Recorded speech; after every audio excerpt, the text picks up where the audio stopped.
When I first started to learn how to use flash at wedding receptions, everybody told me that I needed this one product to make my light soft and beautiful. And I'm gonna tell you why they were wrong.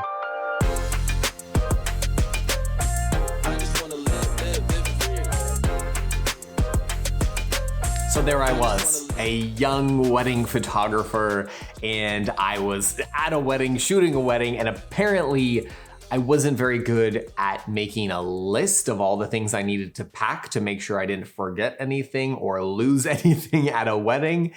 And I'm not even sure where I lost it, but I ended up at that wedding that day missing the thing that I had used religiously to make my flash photos look better, or at least I thought that it made it look better. And I was about to begin shooting the reception, and I went to open my bag to see where it was, and it wasn't there. I had lost my Gary Fong. I don't even know if it's really that popular anymore, but it is kind of this light flash dongle thing that you put on top of your camera. And apparently it's supposed to, fix all of your flash issues and problems you've ever had. And that's just like the best way that I could get good flash photos.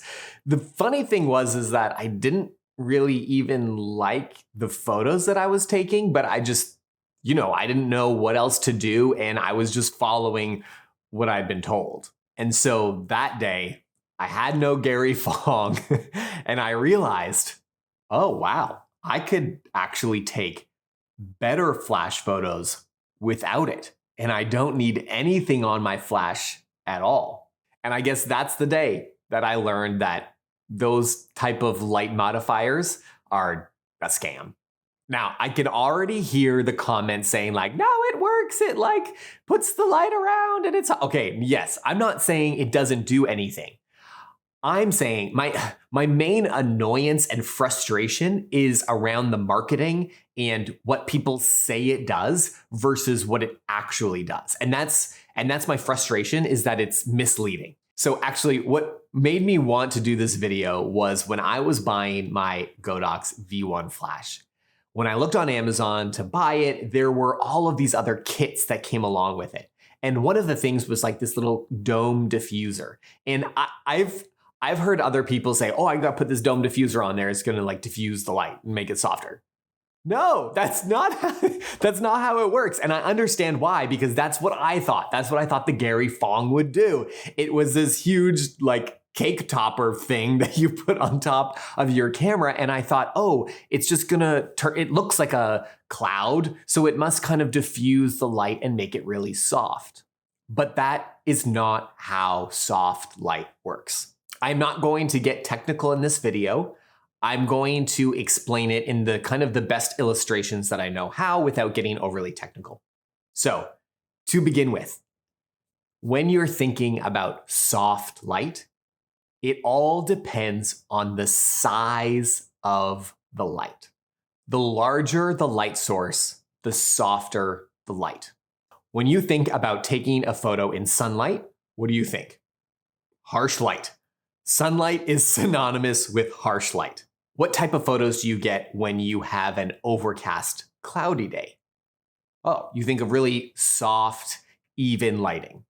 And I think what's kind of misleading, and maybe it's just me, maybe I'm the only one that had these issues, but when I saw kind of the Gary Fong things, when I see those little dome diffusers on top of your flash, what I thought was oh, that kind of looks like a tiny little cloud. So it must the light must go in there and it makes it soft somehow. And I've heard photographers on YouTube describe diffusers as it softens the light.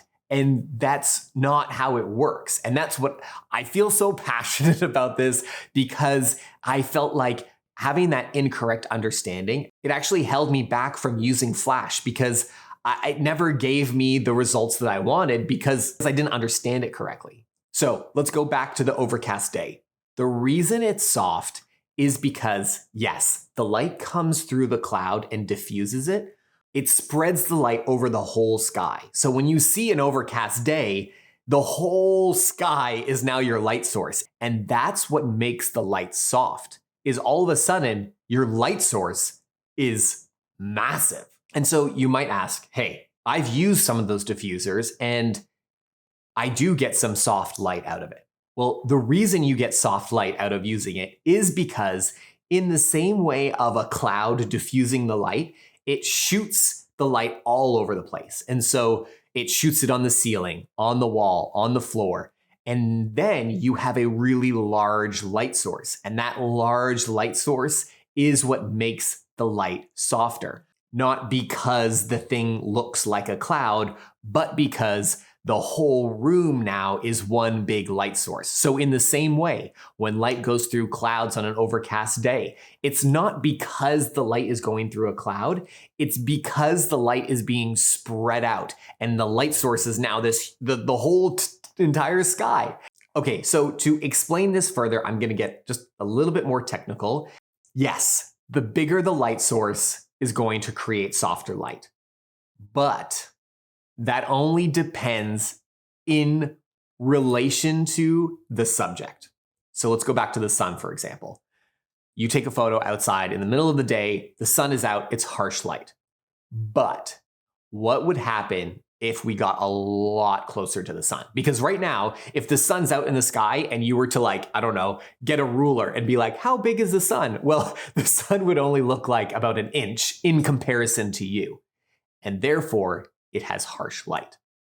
However, if we all got real close to the sun, so close to the sun that it would take up the whole sky, kind of just like an overcast day would, I'm talking huge, would the light be harsh or would it be soft?